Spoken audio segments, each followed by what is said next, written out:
Okay. Hi, everyone. Give me one sec here. Okay, hopefully everyone can see my screen. Perfect. Okay, so thank you so much for joining, guys. I really appreciate it. This is my last session, session number 13. It's been a really fun ride.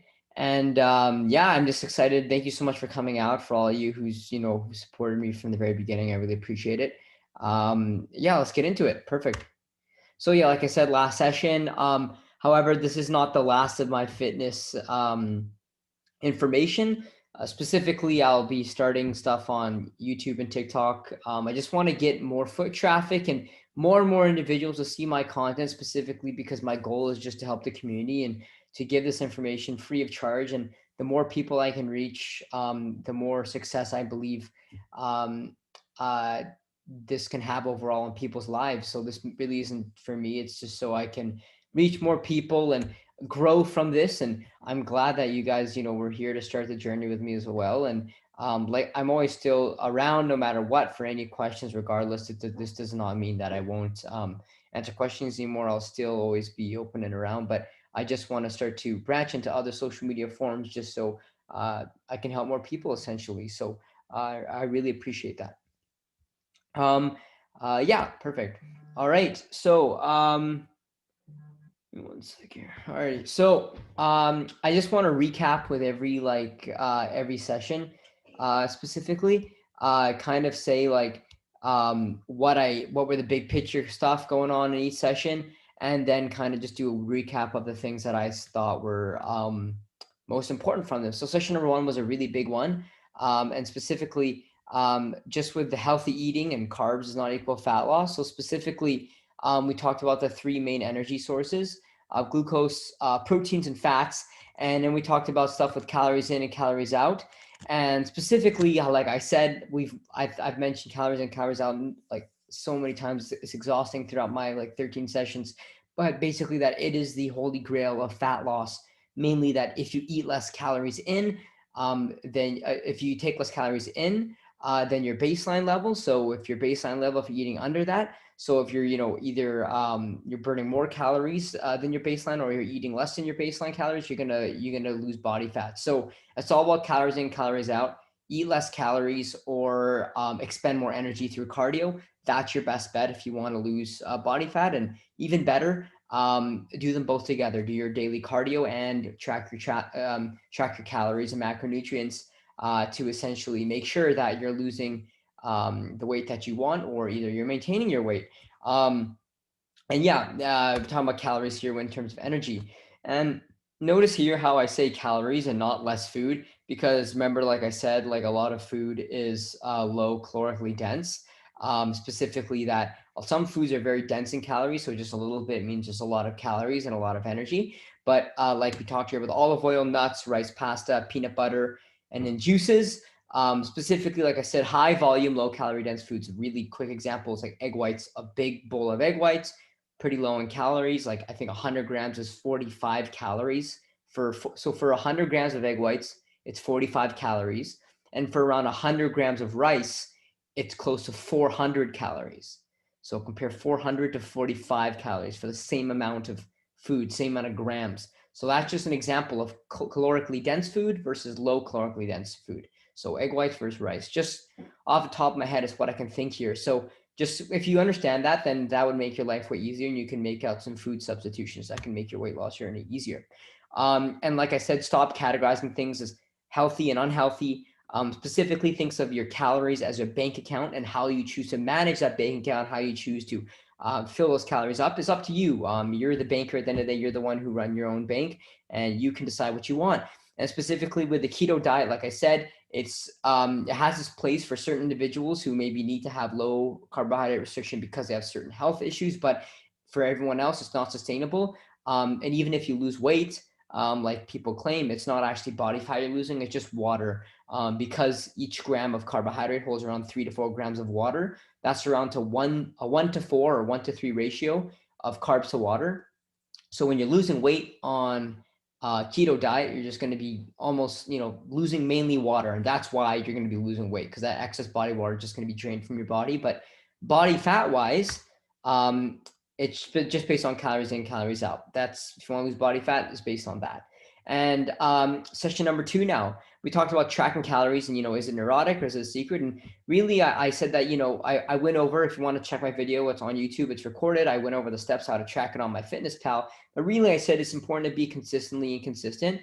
So just try, tracking your calories, just being accountable, because what I saw here in this study here, a really well-known study in the UK, that most people are severely underestimating their calories and they think they're eating a certain amount of calories. And in reality, they're eating way more than they think. So estimating your calorie intake only works if you have experience properly tracking your calories. And my recommendation is to just try tracking your calories for around maybe a couple weeks. And then if you don't want to keep it up, then don't keep it up. But it's really important, even if you're not too into it, just it's good to gain a sense of how many calories you're eating. And just, it's kind of cool just to see the numbers and see, okay, like, wow, I think I'm eating this much, but I'm really eating this much. Or, it's going to be an eye opener to a lot of you. So like I said, check that video out on my YouTube. It's recorded. I really went over all the steps on how to track the calories. So please do that. I really highly recommend that. Talk about, getting a food scale, a Pyrex cup, my MyFitnessPal free, and ability to use a calculator, which you talked about. So those are your, like, your go-to, like, that's going to be,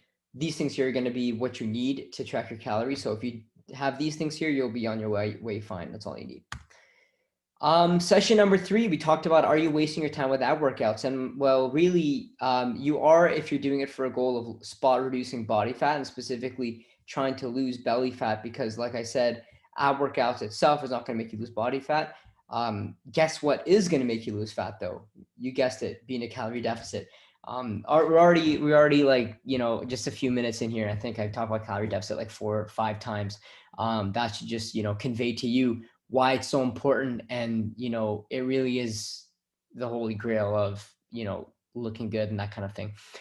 So mainly, like I said, you can't convert one cell into another cell. You can't convert a fat cell into a muscle cell and a muscle cell and vice versa. Some people think, oh, if I do stomach crunches, I'm going to convert that fat into muscle. No, that's purely a myth. It'll never, ever happen. The only way you can do that is in a lab. And if you would have done that maybe 5 years ago, if you would have converted one cell into another, you would have got yourself a Nobel Prize. So it's that complicated is what I'm saying. No, you can't do it. It doesn't work in normal human environments. You can't convert one cell into another. But however, if you're in a calorie deficit, you will burn fat, and you will end up over time burning abdominal fat. Based on your genetics, you might lose it first in your abdominal area or last. It really depends on your genetic makeup and those kind of things. So like I said, abs is 99% diet, 1% gym. And you can't really choose where to lose fat. I've seen so many like stupid articles saying, eat these foods that will specifically make you lose body fat, or do this exercise and you'll get abs in 2 weeks. And that's just not going to happen ever. Like I said, if you're in a caloric deficit, the longer you're in a caloric deficit, you can think of it almost like a dartboard. The more darts you're throwing, the higher chance you have of getting a bullseye. So increase that sample size, the more chance you have of, end up losing fat around your belly area. It's completely random where your body chooses to pull fat from. It's really arbitrary based on genetic makeup and other things. So just don't worry about that. Just be in a caloric deficit and be patient, and things will work out for you. Okay, session number 4, we talked about intermittent fasting, and is it a fad? Is it kind of a truth? Is it really good? Is it something we should think of? And I just went over generally what intermittent fasting is if you're not aware of it. It's time restricted eating, of course. Everyone knows there's like a 16 and 8 window sometimes. So 16 hours of fasting, and then you have 8 windows to eat whatever you want. Or sorry, I mean 8 hours to eat whatever you want, 16 hours to kind of fast. Usually people like, stop eating at a certain time at night and then go to bed because they're fasting when they're sleeping, and they wake up, and then first 3-4 hours a day they're not eating, and then they eat their first meal, they skip breakfast essentially. Or some people just eat 5 to 6 hours within waking, so they wait 5-6 hours and they eat. But we talked about, and again, you can watch all these videos, they're all recorded. By the way, I'm going to get my sessions 10, 11, and 12 up on YouTube really soon after this. They're recorded. I just got to upload them on YouTube. But this is up on YouTube, of course. We talked about leptin and ghrelin. These are the hunger hormones, essentially. So ghrelin makes you hungry, and leptin, makes you full, makes you satiated. And if we wait long periods of time without eating, ghrelin can come back and just hit you with a wave of ghrelin and make you very hungry. Sometimes, I don't know if you've ever experienced this, you just have the most ravenous hunger and you just can't think about anything else except eating. that's ghrelin doing its work. And specifically, when you're fasting window, just because you're fasting doesn't necessarily mean you're losing weight. Some people think, oh, I'm fasting, I'm in my fasting window, I'm just burning fat, and that's not true. What comes down is the net calories in the whole day. So calories in, calories out, right? Your overall daily caloric thing. If you eat a bunch of calories in your 8-hour window, but you eat in a caloric surplus, you eat too much, you're actually going to gain weight. And I know a lot of people that actually backfires because they get so hungry during the fasting periods that they just can't wait to binge during the 8 hours, and it really backfires. That being said, I do know a lot of people who this has worked for intermittent fasting. So at the end of the day, do what works well. But would I recommend intermittent fasting? No, I think only for a select amount of people it works. I used to do it, kind of convinced myself that it was good. But when I switched from, to eating a breakfast, a nice, regular breakfast, it helped me feel better. And I was able to regulate my hunger actually better. So yeah. And then, so session number 5. Oh, and just quickly, yeah. So usually when I eat my breakfast, like I said this in this session, I believe, I usually aim for like 200 calories and under breakfast. I sometimes like either plain oats and cashew milk, which I sometimes put Walden Farm 0-calorie maple syrup on it. Therefore, I get to have my like maple brown sugar oatmeal kind of, but it's way less calories and just better. Or I have a protein bar, pure protein bars. They're around 200 calories, get some protein. Or for around 100 calories, I have like around 200 grams of Greek yogurt, 0% plain Greek yogurt with some Walden Farm syrup, 0-calorie syrup sprinkled on there. That's usually my breakfast. Wake up in the morning, have breakfast. It's not a huge meal, but you should have something when you wake up and eat it. Would really help you, especially if you want to gain muscle. You have around 3 to 4 windows of protein and muscle synthesis every day that you can, jump on and take advantage of. In the morning, however, sometimes if you want to get a workout in the morning, I recommend eating like a high carb kind of meal, like an oatmeal before your workout. When you eat that oatmeal, that will fuel your workout, give your muscles the energy you need to push through. So just don't work out or train fasted. It's not, useful. It's going to actually inhibit your performance a bit, and you're not going to be able to perform the way that you necessarily would want to. So yeah, that's that there. And yeah, perfect. So scale anxiety, we talked about session number 5. This is a big issue with a lot of people. One sec here. My webcam's a little bit. There you go. Should be better. Awesome. So session number 5. Yeah, scale anxiety. Like I said, a lot of people deal with this. I saw, I believe, a video of someone said, "Oh, I started losing weight when I stopped checking the scale every day." And I just, when I stopped checking the scale every day, it made me feel better. But when I think of that, it seems like you're running away from your anxieties and letting them control you. It 100% has been shown that you do need to try to weigh yourself every day, because what's important is to see if you're fluctuating a lot. Normally you will fluctuate quite a bit every day, but it's important to track your weight over time and see a trend over time. And if you just, look at things like, one day, like every 10 days, that's like a random data point that, could be an outlier. And let's say you look at that data point at day 10 and you think you lost 2-3 pounds compared to day 1, that might be an outlier. And it just might be one day you happen to have less water, but in the other days, the trend is that you're actually gaining weight. So do try to weigh yourself every day, but be consistent with it. But don't get anxious about it. Like I said, your weight whole is really, it's just a number, but it really entails a lot of different things. So for example, specifically here, every gram of glycogen, which is, your body's energy storage unit, holds around 3 or 4 grams of water. And specifically, just because your weight's going up day to day does not mean you're gaining fat. It could be water, hormonal differences and such. Basically, you need an extra 3,500 calories to gain 1 pound of fat. So if your weight's going up 1 to 2 pounds, fluctuating up and down a few days a week, not a big deal. That just probably means, just your body's just doing things. It's not a stable entity. Perfect. And yeah, so yeah, normally your weight will even fluctuate throughout the day, a couple pounds throughout the day, depending on what you eat, how much you eat, and that kind of thing. What's important, like I said, is to monitor your weight at set times. So preferably right in the morning before you eat anything, drink anything, and right after you go to the bathroom. That's your most indicative, teller of what your weight actually is, and do that every single day at the same set time. And yeah, don't worry about those low fluctuations. It's a long-term gain and loss that matters. Like I said, yeah, your weight is a great quantitative barometer. I'll let you know how you're doing, but you shouldn't be consumed by it. Don't be consumed. Don't stress if it goes up or down a little bit. Don't be obsessed about it, and don't put emotion into it. Like, just think about it, the scale as like essentially the fuel tank gauge on your car. You don't get anxious or stressed if you says that your car is almost empty. You just look at it and say, okay, I need to pull into the nearest gas station and get gas. Likewise, if you look at the scale and see a number go up a little bit over time, not a big deal. Might need to eat, just have to eat a little bit less calories. So just as like when you see your fuel gauge go down, just account for it, take it in, go get gas or eat less calories, same thing. Not a big deal. There should be zero emotion invested into it, right? There's zero emotion invested in your fuel gauge. So just relax with it. Don't worry about it. Just a number. And take the median of the weights. If you want to weigh yourself every day and see if you're losing weight, you should take the median of the weights, not the mean, because those can be skewed by outliers and fluctuations. And I explain how to do this in my session number 5 video, which you can watch. I also explained it too in my most recent video, which I'll post. Session number 6. So is weight training really just for bodybuilders? And really, it's not. And in fact, people say often, especially women often say that, I don't want to get bulky. And I challenge you to, get bulky. Guys, me, everyone's been trying to, gain muscle for years and years. It takes years and years to gain good amounts of muscle.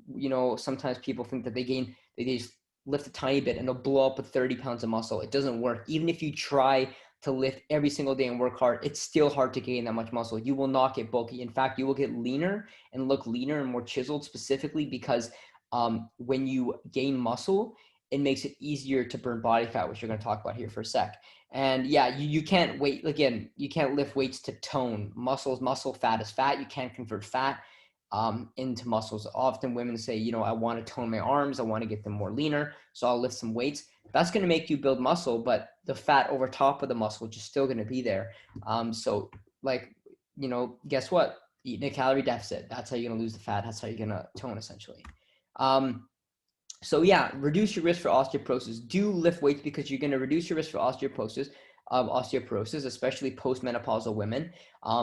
If you do lift weights in your life, you can greatly reduce your risk for this disease, and it really helps you just with your health overall.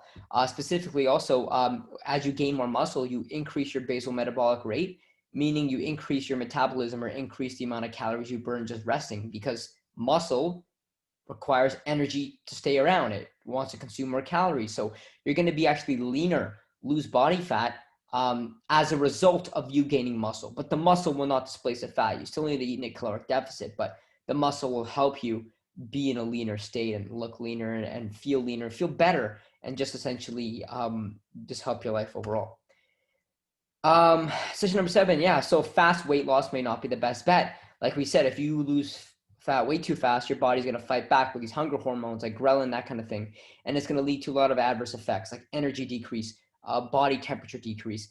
You'll lose tons of muscle if you eat, if you eat so little and you diet for way too long, you're going to run the risk of losing a lot of muscle and you're going to feel irritable. It's just not good health, for you. If you do want to cut and lose weight, by all means, you should do it, but be safe. Don't eat a crazy amount of calories under deficit. I'm only eating 500 calories a day and you're just eating nothing in your starvation diet. Do not do that. Do not crash diet. It's going to backfire. You're going to feel horrible. You're never going to want to do it again. So just don't do it. Slow and steady wins the race. Cut your calories back a little bit over time. How I do it, essentially, if I want to start a cut, it's summertime. People want to look good, want to go on the beach. So if you're starting a cut this summer, tailor your calories back just a little bit every day. So what I do, let's say my maintenance calories is 2,000 calories, which it is for me. I like to cut my calories back by, first of all, I'm starting at 1,900 calories. So 100 calorie deficit, but I'm increasing my cardio a little bit every morning. So I'm losing calories from that. And I'm in 100 calorie deficit. Next, in a few days, next week, I'll cut my calories by 50 calories, now 1,850. Then another 50 a week or two after that, so now 800. Then lower if you need to, but I wouldn't recommend going under 400 to 500 calorie deficit because that will be tough for your body. But go slow, take your time. Like I said here, your goal is to lose 0.5 to 1% of your body weight per week. For a 180-pound person, that's 0.9 to 1.8 pounds per week. 1 point, even up to the higher end, the 1% is a little bit on the, it's great and that's good, but that's your max amount, So if you're in this range as a 180-pound person, for example, then you're doing great. You shouldn't be losing like 4 or 5 pounds per week. That's bad. Take your foot off the pedal a bit. And it takes time, it takes patience. Depending on where your starting is, it can take months to years, depending on where you're starting. So just keep that in mind. All right, session 8, we talked about the truth about looking like your favorite Hollywood actors and actresses, and they always say the same baloney stuff. Hey, I just so much hard work. I train 6 times a week. I eat chicken, broccoli, and rice. I wake up at 5 a.m. for cardio. The classic Mark Wahlberg, wake up at 4 a.m. One guy recently said he wakes up at 3 a.m. every day and does 2,222 push-ups.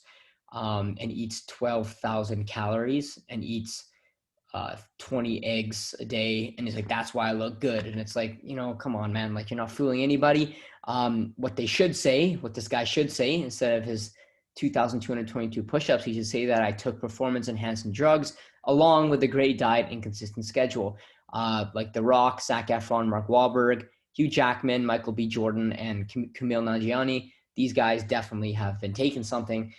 But like I said, this isn't like a witch hunt. I just want to make sure that you understand that this is not attainable in the time scale that they can do it. Their physiques are not necessarily unattainable, but in the time scale they're doing it, like in 1 year, and even at their ages, they're like, you remember Hugh Jackman was in like his 40s, Kumail Nanjiani was in like his 40s.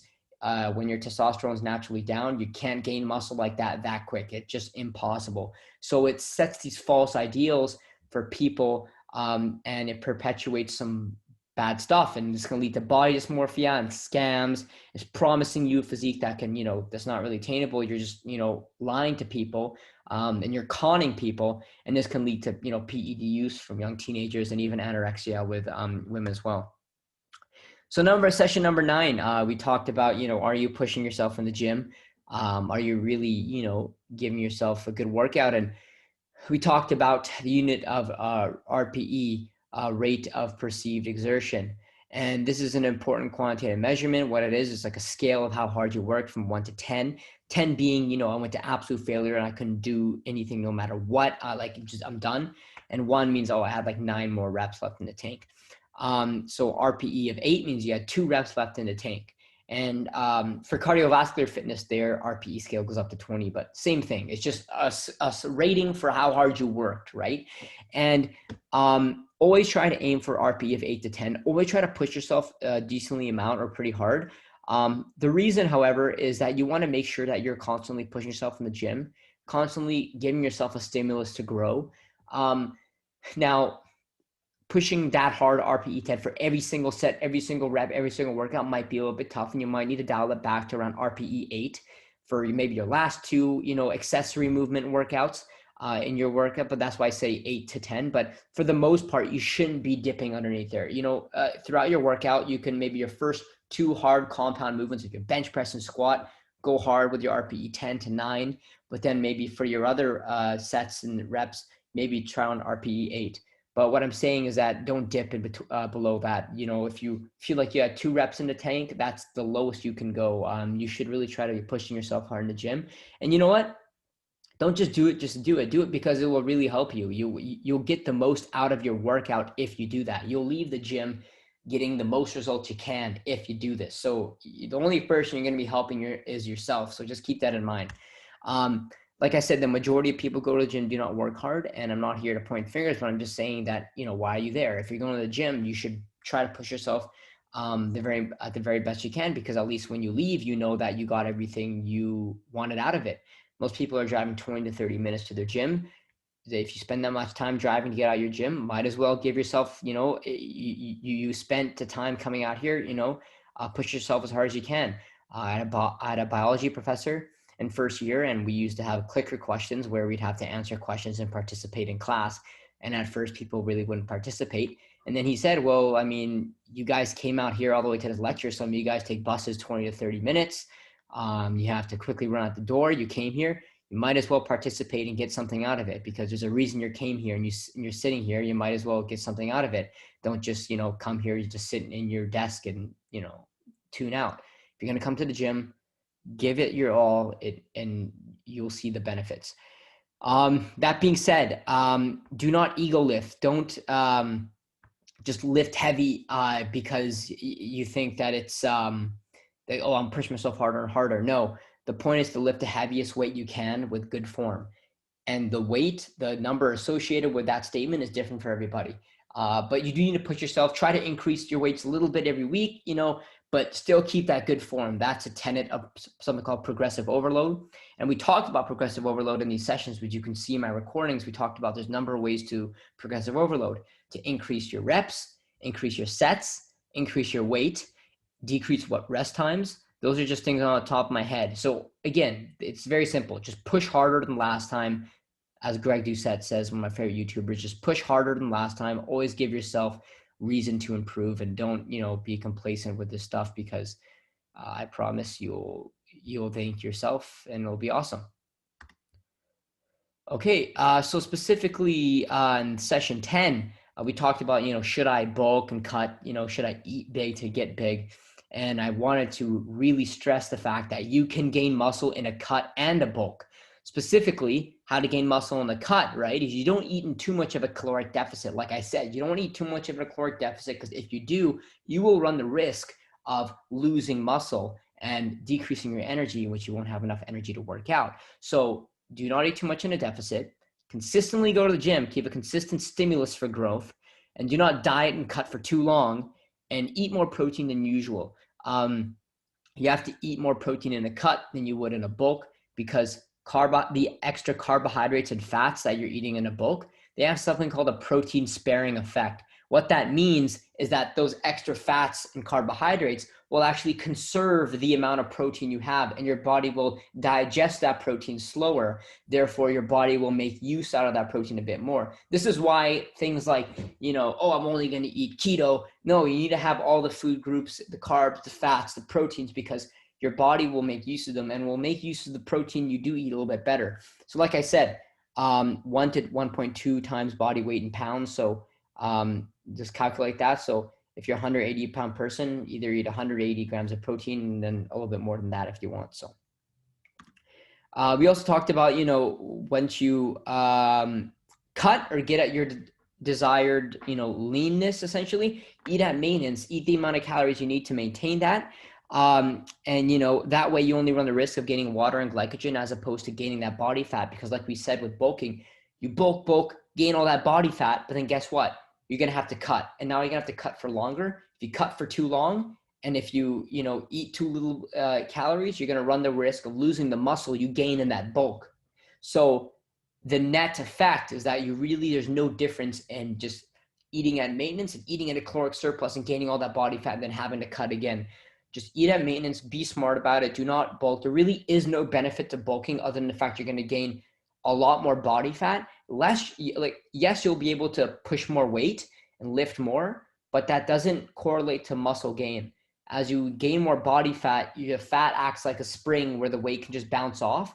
And as you gain more fat around your body parts and your appendages, you decrease your range of motion. Therefore, you got to push the weight a little, like you have to push the weight less of a distance, so you do less work. And likewise, Newton's third law, essentially, if you have more weight behind you, you'll be able to push more weight, because you have a counteracting force of more weight pushing that weight forward. So just because you bulk and you gain body fat doesn't mean that you gain muscle just because you're able to push more weight. There's a lot of other factors to do with it. Session 11 and 12. We talked about what session 11 and 12 here. Again, I will put these up my YouTube channel. I'll put the recordings up, and we're gonna, talk about that. So like I said, we talked about home workouts and nutrition myths. Specifically, if you don't have weights at home, get a pull-up bar. This is one of the best compound exercises to gain strength and muscle. Just to put in perspective, the pull-up requires your lats, so part of your back, your latissimus dorsi. It requires your rhomboids, which are these muscles here on your back. They help for retraction and protraction. Retraction of your scapula, essentially, and help you move your shoulders like forward and backwards. And then also through the pull-up, you're going to help stabilizing with your core muscles, your stabilizers to help you go up. You're going to get a nice bicep workout as well through your pull-ups, and even the upper part of your chest as well. So that's what, 5 muscle groups. That's a compound movement if there ever was one. That's going to be a workout where you're going to be getting the most bang for your buck. So if you don't have weights at home, do get a pull-up bar, because you're going to really help yourself out. Push-up handles too. I talked about these. These are basically handles that raise you above the ground a little bit, and therefore allow to have like a deeper range of motion and more of a range of motion when you do a push-up. And I highly recommend them. Sometimes progressive overload by putting a backpack on, putting some textbooks in the backpack, adding some extra weight to those push-ups. Highly recommend that.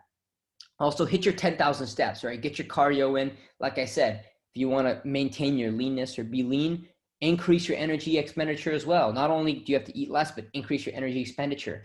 And one of the most important muscles that you can't see is your heart.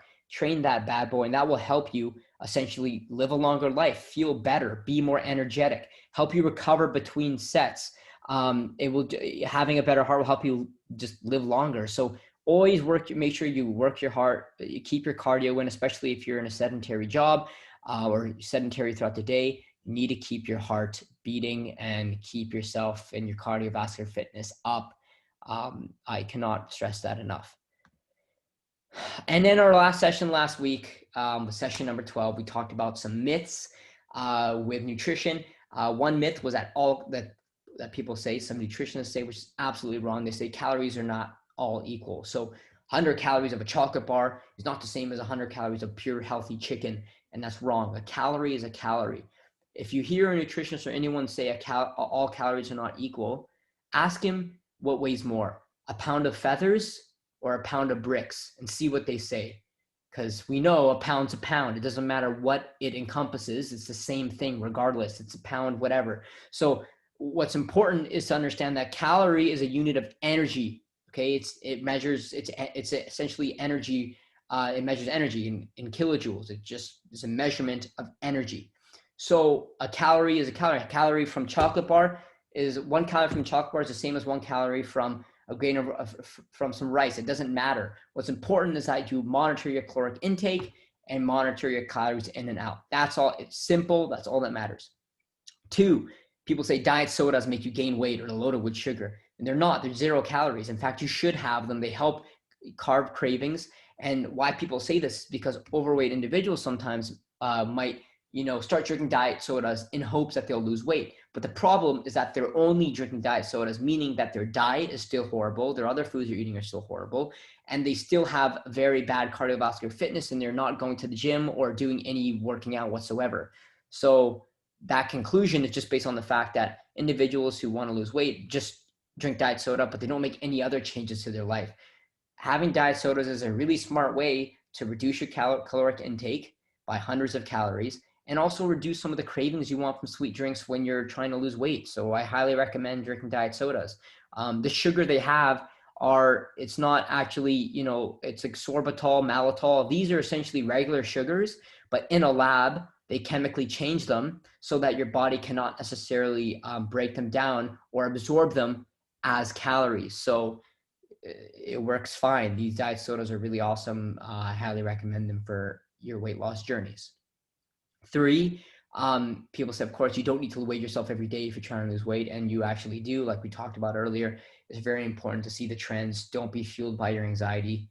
Hit it head on. Don't let the scale dictate how you feel. Don't let those numbers on the scale dictate how you feel about your day, yourself, all that stuff. They're just numbers. They really don't mean anything, and you're making them really more than they are. I cannot stress that enough. And if you want to hear more about that, check out my session 5, where I recorded that on my YouTube, talked about scale anxiety. We talked about this. And also here in session 12, which I'll upload really soon right now on my YouTube channel, I gave an example of why you should weigh yourself every day if you're trying to lose weight, an example of what can happen if you don't. So check that out. I'll be uploading that really soon.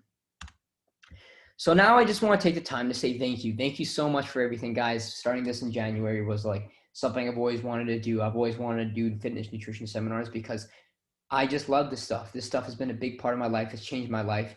It's changed my outlook on life, and it's been a great a great thing for me. And I wanted to give to you guys what it has given to me. So I just want to say thank you so much for all your support, all your continued support. You don't know how much this means to me. But now it's your guys' turn. You guys can be advocates for health in your community. Take the things you learn from here, tell it to other individuals. If you hear any of these myths, talk to your friends about it. Just be a good fitness outlet in the community and make, everybody's fitness journey fun. So I truly appreciate your support. And now, it's time for questions. If any questions you guys have, you can unmute your mic and just tell me, ask them me right now, or you can just type it in the chat function.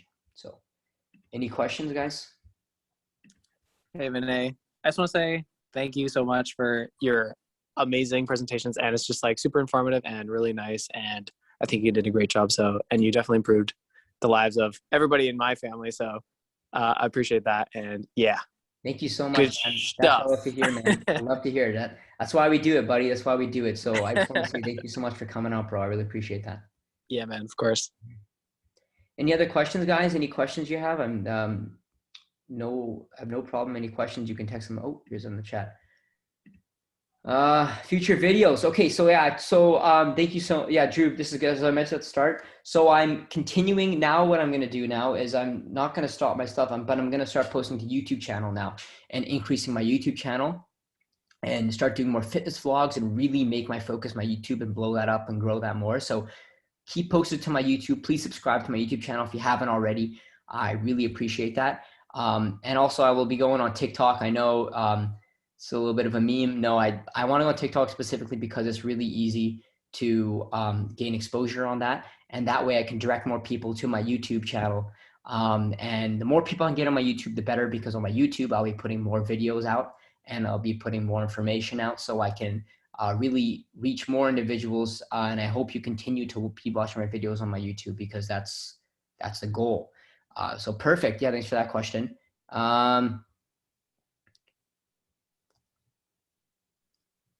I usually concentrate on lost inches versus weight as you gain muscle. Okay, yeah. So so you should, if you want to, you can also weigh or measure your waist circumference with just see how if you're losing inches on your waist.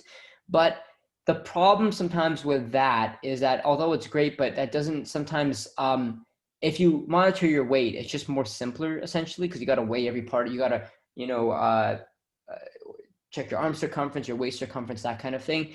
I wouldn't necessarily go with inches. Weight is actually better. It just would make more sense because it's a more quantitative overall measurement. Whereas inches in conjunction with checking the scale is really good, but just inches itself would not be sufficient, unfortunately. Thank you so much, Drew. I appreciate that, man. Hey, Vinay. Yeah, hey, hi, yep. I just want to first thank you for all the time you put in the sessions. I really learned a lot here. Thanks, buddy. Appreciate that. I just had a quick question, and it had to do with supplements and stuff. Okay. So I was wondering if you take things like protein powder after your workouts or pre-workout before, and do you think it's beneficial, or what are your experiences with that? Yeah, so I'll first start off with a protein question. So I usually, if I have extra protein supplements, it'll be through protein bars, because I find eating food, it makes me feel more full. If I have a protein shake, I just won't feel that full. And honestly, with the foods I eat, I don't even need protein supplementation throughout the day, because I'm eating a lot of low calorie meats like chicken, extra lean ground beef, eggs, turkey throughout the day. So I'm already getting my necessary protein goals even without the protein supplements. So what matters is you hit your goal of 0.8 to 1 gram of protein per pound of body weight. If you're hitting that goal, then you don't necessarily need the protein shakes. But if you find that, hey, I'm not hitting my protein goals and it's tough to hit my protein goals with food, protein shakes are a great option to do so. I do use protein powder when I make protein pancakes, though. That's mainly the only time I really use them, but I don't just drink them straight.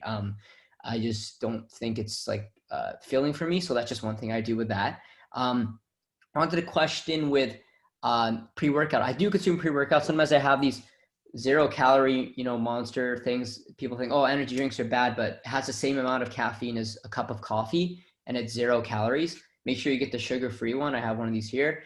I also, yeah, I do take pre-workout, but yes, and I think you should take pre-workout because it will really help you push harder. The more energy you have, the more focused you're ready to go. You're able to push more weight, and if you're able to push more weight, if you're able to push more reps, it's going to lead to more muscle growth. So it really is good. But make sure that you don't get like you don't build up too much of a tolerance. You don't get like like caffeine addiction. Some people, a lot of individuals, like they have pre-workout for such a long time, and then they don't really respond anymore to their regular scoop, and they have to have more and more, and then that becomes an issue. So definitely do a pre-workout, but just regulate your caffeine intake throughout the whole day. But pre-workout's very important. I think it's one of the main staples of supplementation. I say pre-workout and creatine are very important. Creatine, one of the most scientifically studied supplements, very cheap. You should take creatine if you want to increase your muscle mass. So for me, I say it goes pre-workout and creatine are probably the two most important supplements that I take. Awesome. Thank you. Thanks, man. Awesome. If no one has any more questions, I think we can end it. Any more? No. Awesome. Thank you so much again, guys. You don't understand how much this helps. I'm not stopping this. I'm continuing it on my YouTube. I'm continuing a lot of things on my YouTube and through other social media outlets. So please keep posted. I'd love to see you guys around. If you have any more questions, do not hesitate to ask. And thank you so much for being a part of this journey. Thank you so much. I really appreciate it. Yeah. Have a good one, guys.